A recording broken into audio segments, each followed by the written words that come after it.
সুপ্রিয় দর্শক আসসালামু আলাইকুম, সবাইকে ওয়েলকাম জানাচ্ছি নতুন আরও একটা ভিডিওতে। আজ তৈরি করে দেখাবো অসাধারণ টেস্টি একটা সামুদ্রিক মাছের রেসিপি। কিন্তু সমস্যা হচ্ছে এই মাছের অনেকগুলো নাম। আমরা সাধারণত কাকিলা মাছ নামে চিনি, তবে আমি ইউটিউবে ঘোরাঘুরি করে এর অনেকগুলো নাম পেয়েছি, যেমন কাইকা, বক, কাইটলে, সামুদ্রিক থুইরে, গাংধারা আর ইংরেজিতে লংটম মাছ। আপনি কি নামে চিনেন এই মাছকে অবশ্যই কমেন্টে লিখে জানাবেন। তো মাছগুলো আমি কেটে ধুয়ে পরিষ্কার করে পানি ঝরিয়ে নিয়েছি। এবারে এর ভেতরে খানিকটা লবণ এবং হলুদ দিয়ে মাছটা ম্যারিনেট করে নিচ্ছি। মাছ মাখতে মাখতে আপনাদের অনুরোধ করব, যদি ইউটিউব থেকে দেখে থাকেন তাহলে চ্যানেলটা সাবস্ক্রাইব করে বেল বাটন অন করে রাখবেন। আর যদি ফেসবুক থেকে দেখে থাকেন তাহলে আমার পেজটাকে ফলো দিয়ে লাইক, কমেন্ট, শেয়ার দিতে ভুলবেন না। অসংখ্য ধন্যবাদ আমাকে সাপোর্ট করার জন্য। তো ইতিমধ্যে আমার মাছ মাখানো হয়ে গিয়েছে, এবার চলে যাচ্ছি মূল রান্নায়। চুলায় প্যান বসিয়ে গরম হলে দিয়ে দিচ্ছি পরিমাণ মতো সাদা তেল। এরপরে দিয়ে দিচ্ছি কোচানো পেঁয়াজ। এগুলো একটু বাদামি করে ভেজে নিতে হবে। এবারে বাকি মশলাগুলো অ্যাড করব। এর জন্য দিয়ে দিচ্ছি এখানে 1 টেবিল চামচ করে আদা বাটা, পেঁয়াজ বাটা আর রসুন বাটা। অন্যান্য গুঁড়া মশলাগুলো হলুদ, মরিচ, ধনিয়া, জিরা এবং লবণ সবগুলো দিয়ে দিলাম। এবারে মশলাগুলোকে ভালো করে কষিয়ে নিতে হবে, এজন্য একটু পানি দিয়ে দিচ্ছি। এরপরে দিয়ে দিব একটা টমেটো কেটে রেখেছিলাম সেটা। এবারে সবগুলো উপকরণ খুব ভালো করে নেড়ে চেড়ে কষিয়ে নিতে হবে।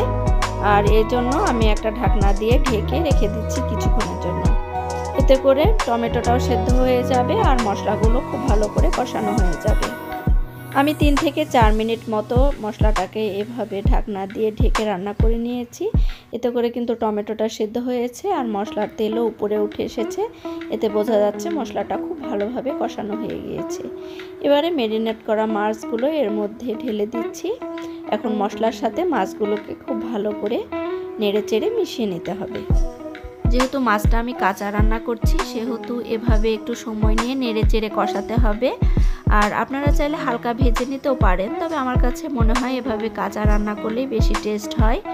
আর সামুদ্রিক মাছের মধ্যে এই মাছটা তো আমার খুবই প্রিয়, আমি বাজারে দেখলেই এটা নিয়ে আসি। তবে মাছটা যদি ফ্রেশ থাকে, যে কোনো মাছই কেনার সময় যদি দেখবেন যে মাছটা ফ্রেশ, তো বাসায় এনে যখন সেটা রান্না করবেন দেখবেন যে সেই মাছটা খেতে আসলে একটু টেস্ট বেশিই লাগে। সামুদ্রিক মাছ খেতে যেমন টেস্টি হয় আর পুষ্টিগুণও কিন্তু অনেক বেশি, যেমন ওমেগা 3 ফ্যাটি অ্যাসিড সামুদ্রিক মাছে বেশি থাকে। এজন্য চেষ্টা করবেন মেনুতে সপ্তাহে 1-2 দিন এই সামুদ্রিক মাছ রাখার। তো কথা বলতে বলতে আমার মাছ কষানো হয়ে গিয়েছে। এবারে আমি ঝোলের জন্য পানি অ্যাড করলাম। আমি পরিমাণ মতো পানি অ্যাড করে দিয়েছি। এবারে ঢাকনা দিয়ে ঢেকে এটাকে রান্না করে নিব। ফিরে আসলাম 8 থেকে 10 মিনিট পরে। আর মাঝখানে আমি ঢাকনা তুলে একটু নাড়াচাড়া করে দিয়েছিলাম। এখন দিয়ে দিচ্ছি 1/2 চা চামচ মতো ভাজা জিরা গুঁড়া। এরপরে অ্যাড করছি 5-6টা কাঁচামরিচ আগার দিক থেকে খানিকটা করে কেটে নিয়েছি।